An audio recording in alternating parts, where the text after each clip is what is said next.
Pendidikan merupakan kebutuhan vital bagi setiap orang, apapun kondisinya dan dimanapun tempatnya, proses belajar mengajar tetap bisa dilakukan asalkan ada kemauan dan semangat yang tinggi. Apalagi saat ini di seluruh dunia mengalami pandemi COVID-19, sehingga kegiatan pembelajaran secara normal tidak bisa dilaksanakan dengan baik. Saya, Heri Susanto Mamwaya, SPDMM, Guru Bahasa Inggris SMA Negeri 2 Mojokerto, mempresentasikan karya tulis dalam lomba penyusunan best practice dengan tema pelaksanaan pembelajaran di masa pandemi.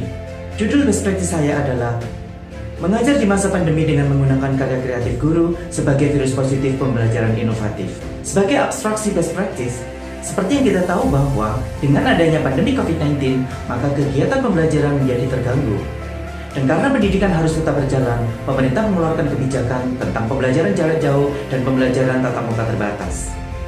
Guru dan siswa diharapkan dapat melaksanakan pembelajaran yang efektif tanpa ada rasa beban dengan situasi ini. Dan guru harus bisa menciptakan pembelajaran yang kreatif dan inovatif demi kenyamanan dan kelancaran kegiatan belajar dan mengajar. Dalam penulisan best practice ini, saya menjelaskan tentang bagaimana mengajar dengan karya kreatif guru sebagai pilihan untuk pembelajaran yang inovatif di masa pandemi COVID-19, baik dalam pembelajaran jarak jauh maupun dalam pembelajaran tatap muka terbatas. Sehingga di akhir cerita, tujuan penulisan best practice ini yaitu mengajar dengan menggunakan karya kreatif guru sebagai virus positif dalam pembelajaran inovatif bisa tercapai.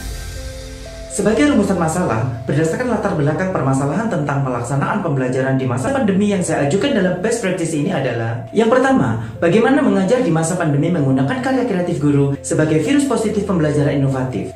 Kedua, apa dampak positif dalam mengajar menggunakan karya kreatif guru. Ketiga, bagaimana virus positif penggunaan karya kreatif guru dalam pembelajaran. Yang keempat, bagaimana permasalahan dalam menggunakan karya kreatif guru. Ada beberapa tujuan yang saya rumuskan dalam best practice ini, yaitu 1. Mendeskripsikan tentang mengajar di masa pandemi menggunakan karya kreatif guru sebagai virus positif pembelajaran inovatif. 2. Mengetahui dampak positif dalam mengajar menggunakan karya kreatif guru.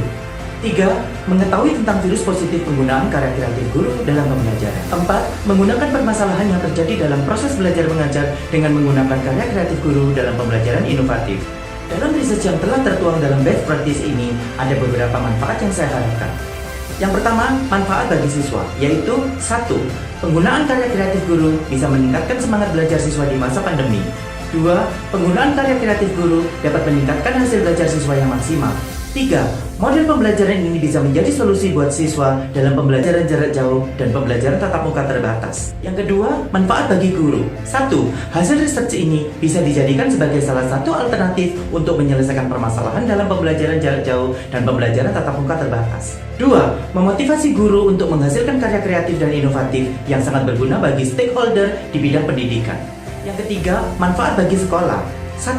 Hasil research ini bisa menjadi salah satu referensi dalam meningkatkan kualitas pendidikan. 2. Sekolah dapat mendukung guru untuk menciptakan karya kreatif yang lebih bervariasi dan menarik lagi ke depannya. Kajian pustaka sebagai acuan dalam menuangkan pemikiran dalam penulisan best practice ini adalah: 1. Pembelajaran di masa pandemi COVID-19. 2. Karya kreatif. 3. Virus positif. 4. Pembelajaran inovatif.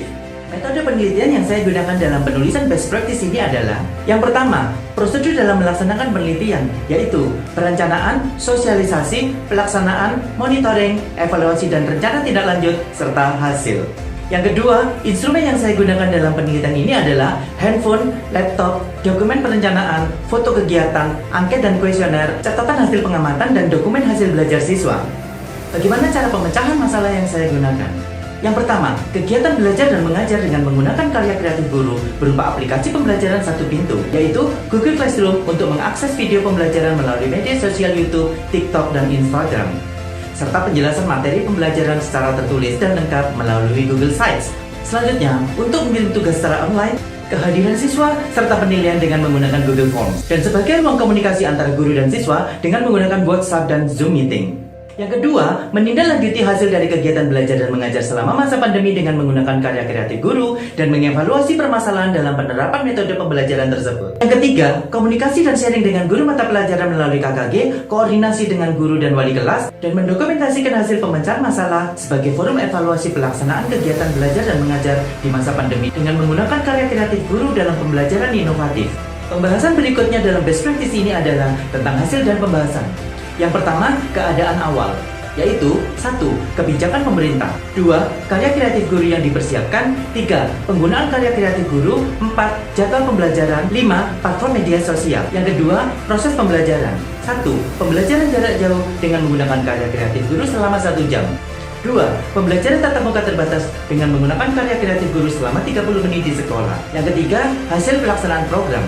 Berdasarkan atas berbagai upaya untuk menyajikan pembelajaran terbaik dengan menggunakan karya kreatif guru yang inovatif, maka baik guru maupun siswa mendapatkan suatu hasil yang menyenangkan, efektif, dan efisien. Karena meskipun kegiatan belajar dan mengajar dilakukan dalam pembelajaran jarak jauh maupun pembelajaran tatap muka terbatas, mereka bisa mendapatkan semua materi pelajaran hingga melaksanakan penilaian dengan lancar dan berhasil dengan nilai yang memuaskan. Pada bab terakhir dalam best practice ini, bisa saya tarik kesimpulan dan rekomendasi. Yang pertama, kesimpulan. Berdasarkan hasil dan pembahasan bahwa penggunaan karya kreatif guru bisa menjadi virus positif bagi guru, siswa, warga sekolah, dan masyarakat umum, serta bisa meningkatkan semangat belajar siswa dengan pencapaian hasil yang memuaskan. Selain itu, juga didapatkan hasil yang positif yang kita dapat terapkan dalam pembelajaran inovatif. Yang kedua, rekomendasi. Berdasarkan kesimpulan yang telah saya uraikan tersebut, maka best practice ini bisa sebagai rekomendasi untuk guru dan peneliti berikutnya agar bisa menghasilkan karya yang lebih baik, kreatif, efektif, efisien, nyaman, dan inovatif. Serta diharapkan peneliti-peneliti berikutnya bisa lebih meminimalisir kendala-kendala dan kekurangan yang terjadi hingga membuat karya kreatif guru semakin sempurna. Daftar pustaka sebagai acuan pemikiran dalam best practice ini adalah 1. Buku yang ditulis oleh Richard Arens pada tahun 2013 yang berjudul Belajar untuk Mengajar dengan penerbit Salemba Humanika, Jakarta. Yang kedua, buku yang ditulis oleh R.B. Dahar pada tahun 1989 yang berjudul Teori-Teori Belajar dengan penerbit Proyek Pengembangan Lembaga Pendidikan Tenaga Pendidikan Jakarta. Yang ketiga, buku yang ditulis oleh R.H. Ennis pada tahun 1996 yang berjudul Critical Thinking dengan penerbit Prentice Hall Inc., New Jersey. Yang keempat, buku yang ditulis oleh Bruce Joyce dan Marshall Will pada tahun 2000 yang berjudul Models of Teaching dengan penerbit Prentice Hall Inc., Eaglewood Cliff, New Jersey.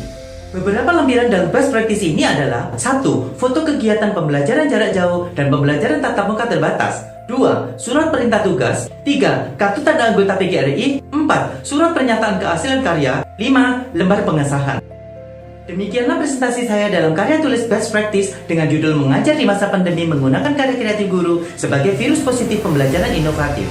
Saya, Heri Susanto Mamuaya, SPD MM, Guru Bahasa Inggris SMA Negeri 2 Mojokerto, mengucapkan terima kasih atas perhatiannya. Semoga best practice ini bisa memberikan sedikit manfaat dan kontribusi buat semua. Salam pendidikan, selalu tebarkan virus positif untuk kehidupan inovatif. Selamat Hari Guru dan Viva Indonesia!